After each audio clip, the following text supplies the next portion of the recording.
Well, hello. That is not a great bushy beard on my chin. That's just my mask. Not that I think you would confuse the two. I've got a neck beard thing going, though, unintentionally. So, if you haven't seen The Office, which is probably not a whole lot of people, but if you haven't, this won't make any sense to you probably, but if you have seen The Office, remember the episode where Michael and Andy decide to board that bus with all those youngsters to go off to another country to make good in the world? And then they realize after like a short distance, no, this isn't gonna happen. That was the immediate vision that I got in my head after stumbling onto this story. It's April 22nd, 2021. You know what that means, another day, another story. But before we get to that, remember as always to like, share, subscribe, hit up my Patreon if you haven't done so already. You can help me out, I help you out by posting stuff there fairly regularly. And the link to my Patreon is in the description with this video, as well as the links to my Instagram and Facebook page. Let me finish that again.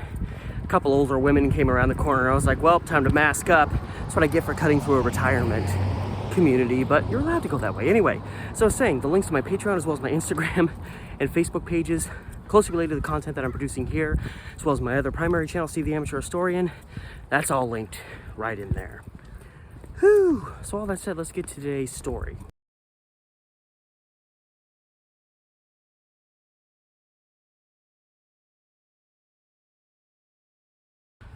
So we have a couple of youths, and I don't mean like, you know, high school youth. I mean like young youth, like they've just hit their teens. Now granted, being 11, 12, 13 years old was, you were a little bit more advanced in life way back in the day. But anyway, we had a couple young bucks itching to do something with their lives.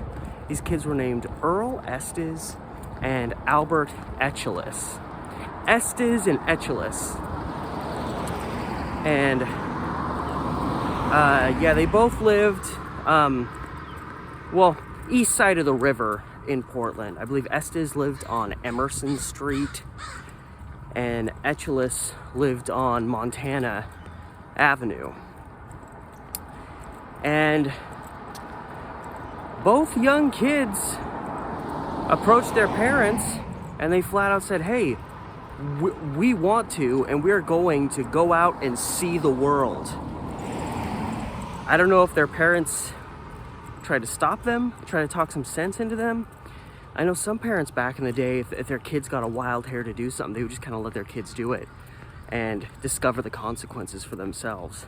Maybe that's what happened here, because Estes and Etchelis, you know, two young guys, probably didn't really know a whole lot about taking care of themselves in the big world. They were gonna go out and see the world.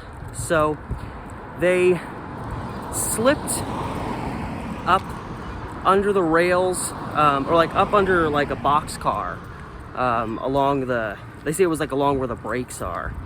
And they slid onto this train rolling out of Portland. And they rode the rails that I've seen numerous times, because they go east, they go through the Columbia River Gorge, and they ultimately pass through the Dalles, which is a town that's,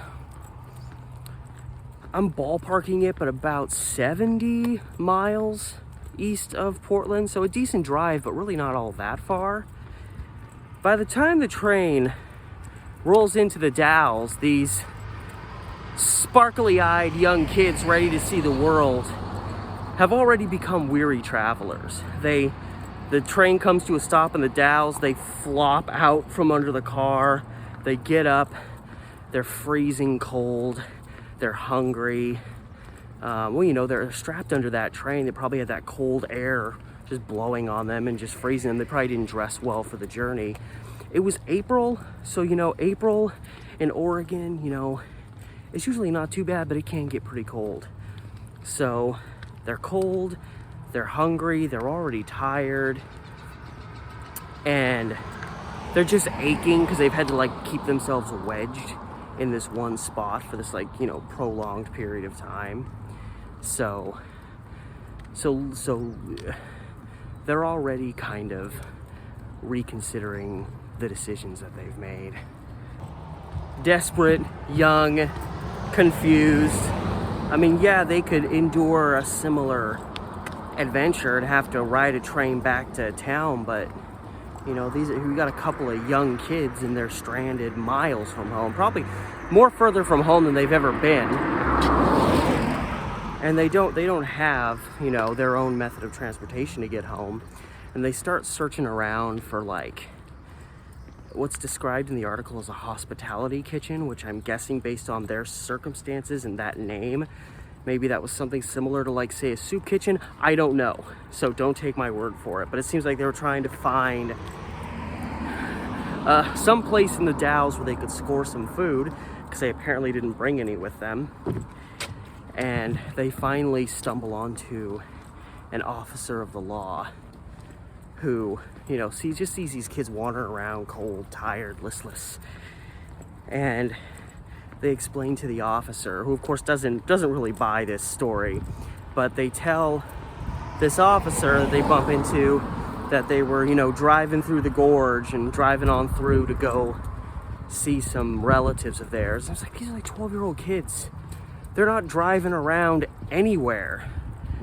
So I don't know, I guess these kids thought that would pass.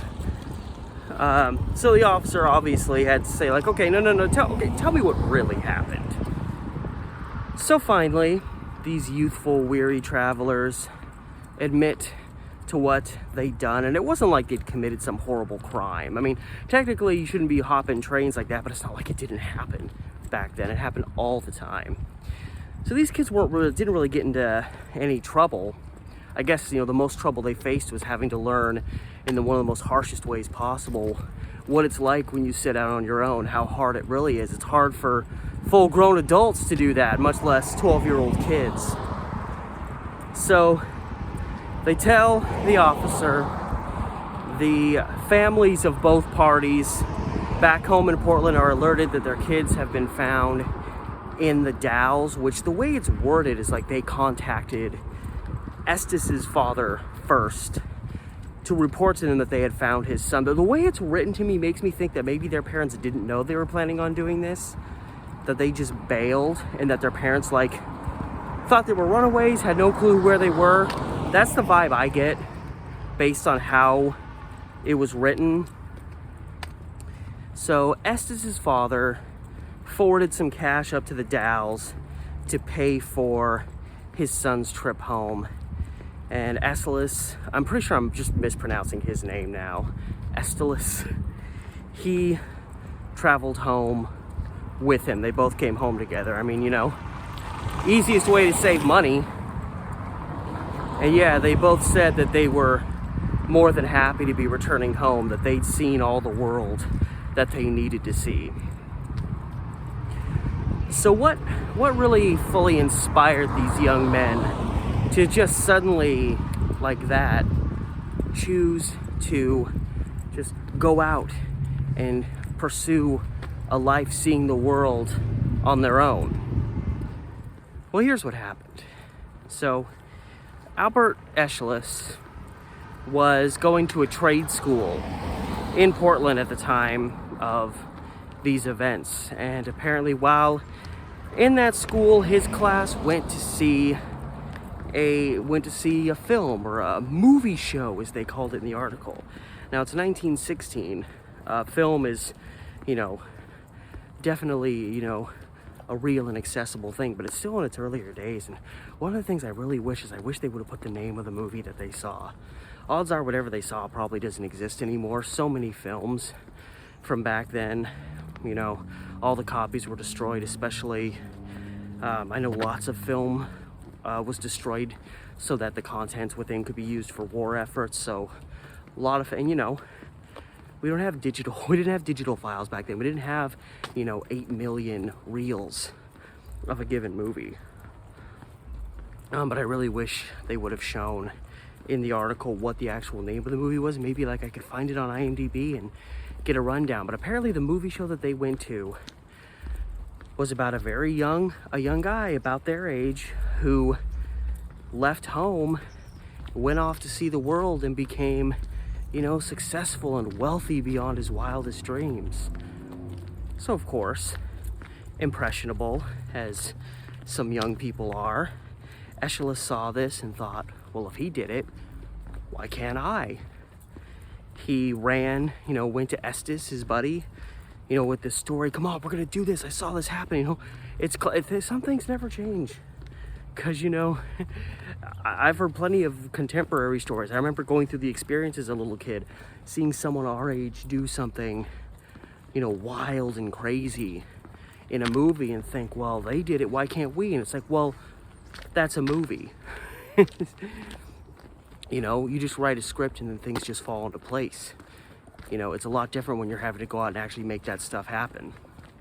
So that was the inspiration behind them trying to do this.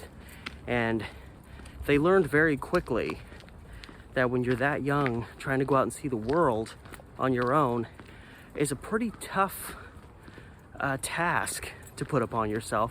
And these kids not only didn't even make it out of Oregon, they didn't even make it halfway across Oregon.